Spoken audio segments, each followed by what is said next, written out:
Thanks for joining me again. Just a quick one today on why I think this is the fire truck.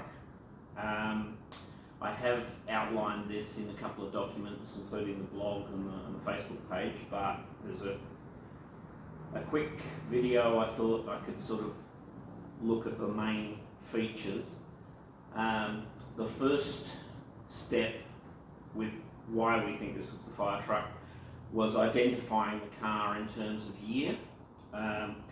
The shape of this firewall, or scuttle, whichever you want to call it, was diagnostic because this is early. By the time they got to the end of 1911, 1912, it had been changed to a much rounder shape.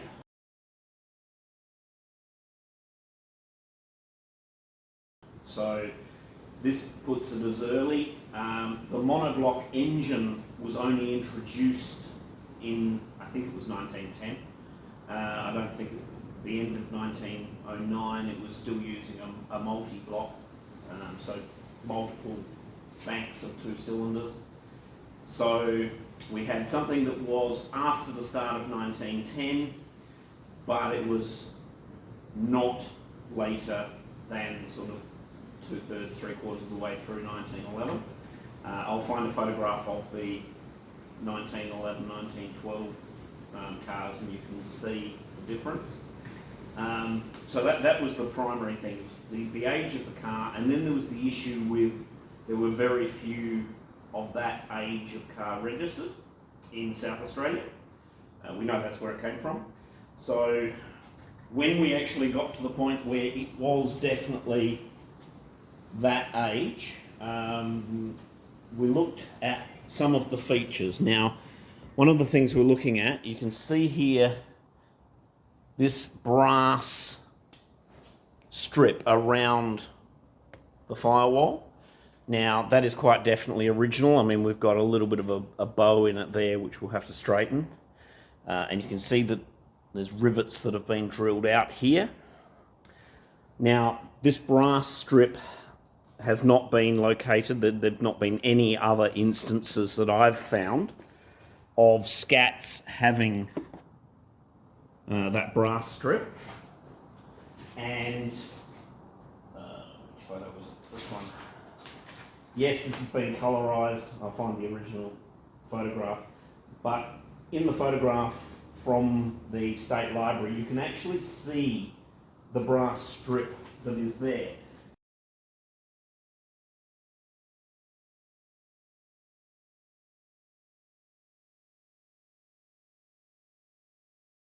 Now, SCAT being a little bit on the luxury side, did not make cars, well, sorry, I'll rephrase that because it was bought as a chassis, but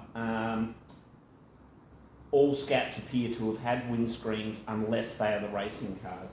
Looking at the shape of this, you can actually see it best in the racing cars. Ernesto Ciarano's 1911 SCAT for the Targa Florio had this shape of firewall, and then by the following year they had a more curved shape, so that was fairly diagnostic too.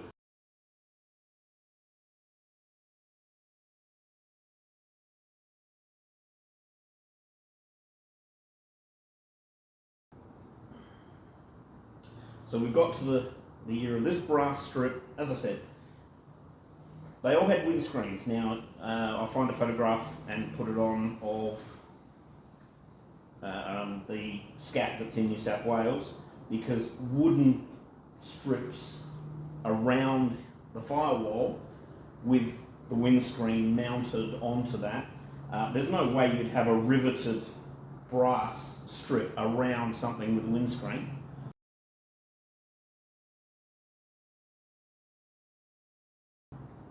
It would create vibrations and a failure point, so you wouldn't do it.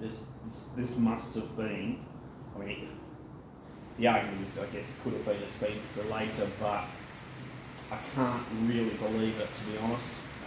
So there are 2 photographs that we can definitely see this strip being on the car. The other thing that We'll bring you closer again. Okay, looking at the holes. Now, we do have a hole on each side that's been drilled out. You can see that one there, and that one over there. Now, that could have possibly been for side lights, but I believe that that actually would be more likely to match where they had a fire extinguisher mounted. Now, running down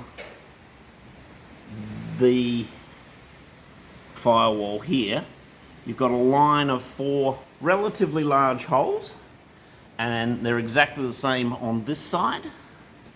They're actually in a line, and they are slightly leaning inwards. They're not completely vertical. And the photographs from 1917 and the really bad photo from 1933 both have the ladder, a ladder something similar to that one, although that's a 20-footer, and apparently, according to the paperwork, the fire brigade car had a 24-footer. But there was basically an angle iron bracket going up above the driver on each side, and the ladder was mounted there. Now, looking at some of the other hose carriers, the ladder rack sort of goes up almost vertical, and it actually slopes in a little bit as it goes up.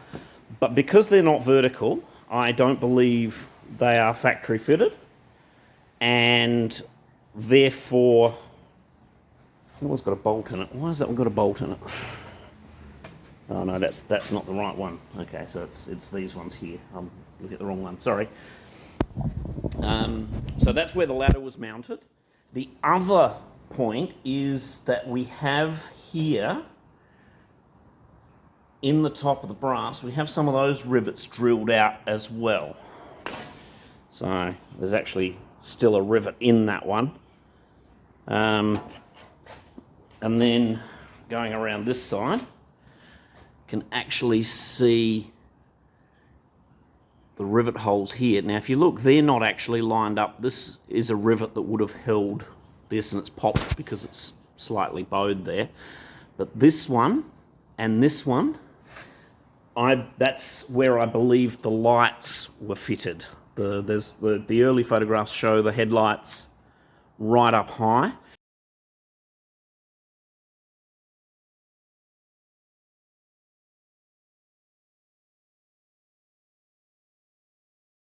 Now, if you look at this one, those two are not actually at the same level. They're very slightly different, which suggests they were hand drilled and not by the factory. So you've actually got a slight gap here underneath the hole, and this one is right at the bottom of the hole. So I don't believe that was done by the factory. That was later, and those big headlights were mounted up really high. And it wasn't until much later that they were mounted down in front of the radiator. One of the things that the 1911 article mentioned was the air start system. Now, if you have a look at the profile, and you can actually see it here, that's actually quite pointed, whereas that's round. That cover is a later fitment. It's hand cut. I believe that would have been fitted when the air start system was removed. So this engine doesn't have the air start.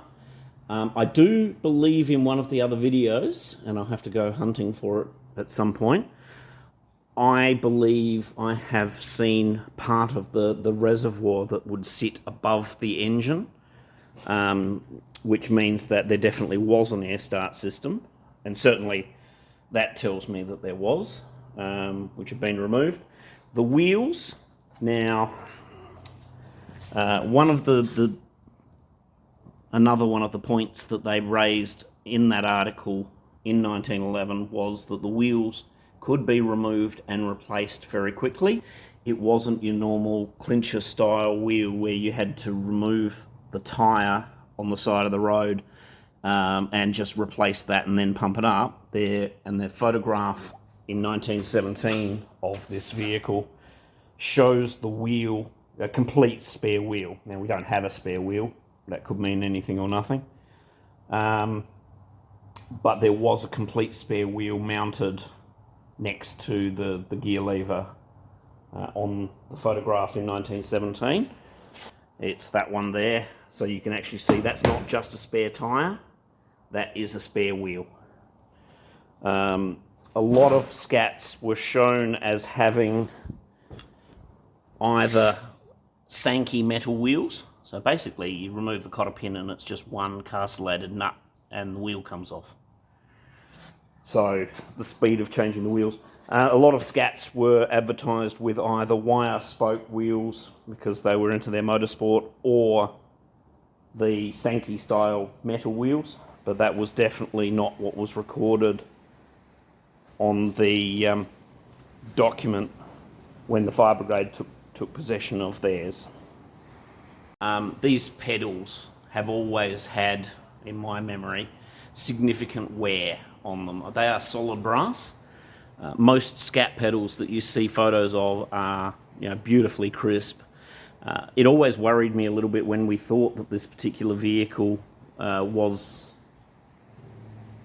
only used for 15 years or whatever it was, 9 years. That much wear could be on the pedals, but once it's sort of quarter of a century of fireman's boots, you could sort of argue that that's not that surprising, the level of wear. Not proof of anything, as I said, but it could be suggestive.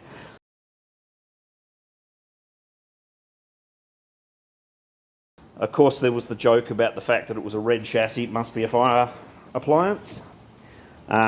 Initially that was, I just laughed that off. It's like, yeah, right. But in some ways, it would be very unusual for a car of this era to actually have a red chassis. Most chassis, even if on a red car, you'd expect the chassis to be black. So the fact that it's red and the red centres on the wheels, yeah, again, it's sort of a possibility, no more. This is the other one, the front axle. Now you can see quite clearly, once it reaches the outside of the chassis, the axle slopes upwards. That is not something that is characteristic of most SCATs. Indeed, somebody looked at it, a photograph of it, and said, well, I don't believe that's a SCAT front axle. And that sort of started me thinking about the axle. The photographs that you can see, this one, that is actually a straight axle. That's 1913, that photograph. This is from the State Library. And there is another photograph of it front on. Definitely does not have that shape of axle. I spent a lot of time chasing information of an accident in 1914 in Bank Street, because there was an appliance that broke an axle. Have not been able to work out exactly which one it was. And it wasn't until recently the Fire Brigade sent me the accident reports for the 1933 crash. And the policeman who gave a witness statement actually said quite clearly that the front axle on the SCAT was badly, it said damaged. The front mudguard was ripped off, and the photograph actually shows, even though it's only where I've repaired the photograph, the front wheel on this side was significantly further back.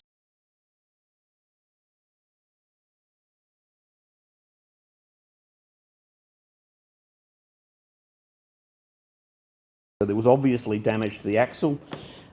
So there is the possibility that whatever was available, there was just an axle that happened to fit and was located. Maybe it's a later SCAT one. I don't know. I doubt it, because we're talking about into the 1930s. Looks like there is actually a